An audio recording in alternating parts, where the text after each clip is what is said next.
वैसे भर्तृहरि जी चक्रवर्ती सम्राट जो वैराग्य को प्राप्त होकर भगवत साक्षात्कार किया, उनका एक श्लोक है।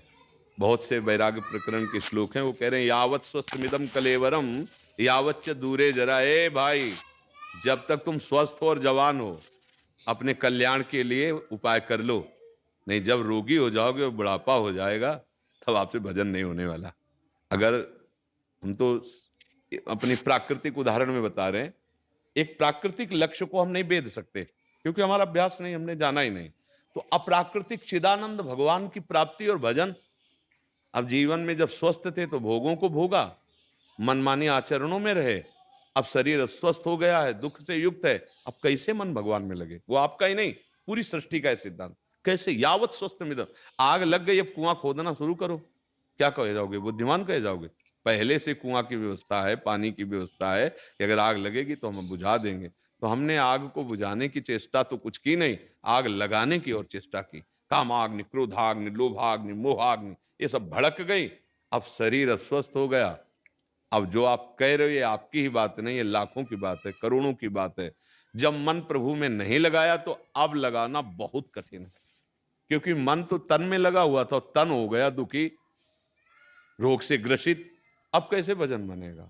इसीलिए प्रहलाद जी ने कहा है कुमार अवस्था से ही भजन का अभ्यास शुरू कर देना चाहिए।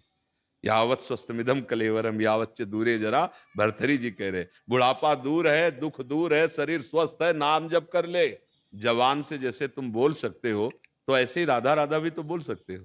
राधा राधा राधा, मन लगे चाहे ना लगे।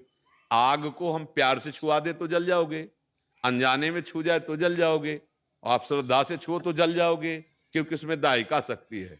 तो नाम को आप मन से जपो तो कल्याण कर देगा। अमना से बिल्कुल मन नहीं लग रहा, फिर जपो तो कल्याण कर देगा। श्रद्धा से जपो तो कल्याण कर देगा, अश्रद्धा से जपो तो कल्याण कर देगा, क्योंकि उसमें तारण शक्ति है।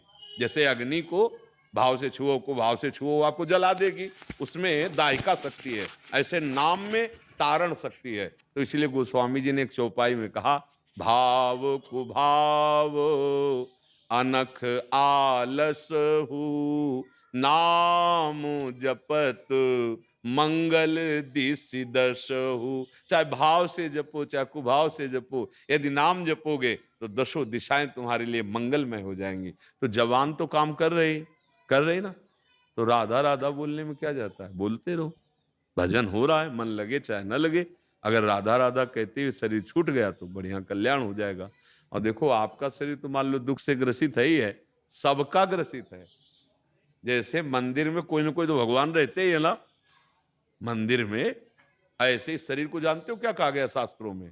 व्याधि मंदिरम शरीरम, व्याधि मंदिरम। व्याधि माने रोग, ये रोग का मंदिर है। कौन सा देवता प्रकट हो जाए? कैंसर, किडनी फेल, दिल में परेशानी, high blood pressure, low blood pressure, sugar, कितने पता नहीं कौन देवता पर्दा हटा के आ जाए, भैया आ गए हम।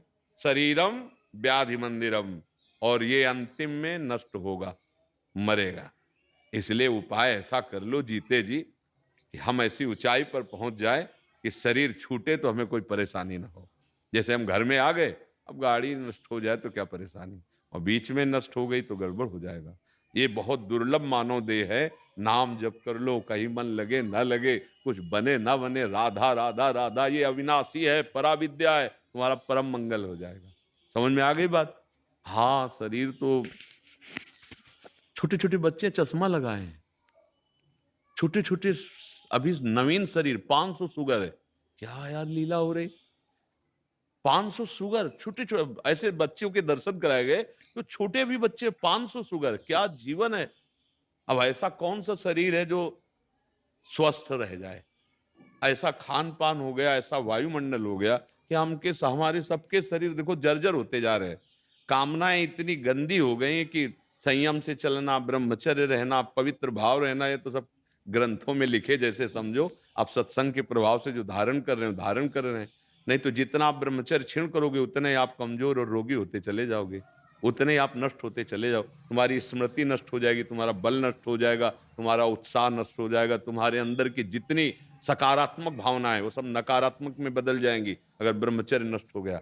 और अपने आज समाज में ब्रह्मचर्य नाश का मानो होड़ पड़ी हुई है, विविध प्रकार से बस ब्रह्मचर्य नष्ट करो, मनोरंजन, खिलवाड़। अभी यौवन अवस्था में प्रवेश हुआ है और सब खोखला हो गया, जीवन उत्साहहीन हो गया, कैसे वो आगे बढ़ेंगे? इसलिए भाई राधा राधा जपते रहो। शरीर तो मतलब आज अस्वस्थ है, कल छूटेगा भी, चाहे हमारा हो चाहे आपका हो। शरीर तो कर्मानुसार, लेकिन ये जो नाम धन कमा लोगे ये कभी नहीं छूटेगा। परम धन भगवान का नाम, भगवान की विविध नाम है। जो नाम, हमें तो वृंदावनवासी राधा उपासी, हम तो राधा ही राधा बोलते हैं। आपको यदि जो राम कृष्ण हरि जो नाम प्रिय लगे, खूब नाम जप करो। समझ रहे हैं आप? जबान से नाम जप करो, जबान से, मन की चक्कर में मत पड़ो। अगर जबान से राधा राधा बोले तो पुत्र के बहाने से नारायण बोला तो भगवान की प्राप्ति हो गई। हम तो जानकर राधा राधा बोल रहे तो हमें भगवत प्राप्ति नहीं हो जाएगी, हम पर कृपा नहीं होगी? हाँ, खूब होगी। नाम जप करते रहो। ज्ञान प्रकाश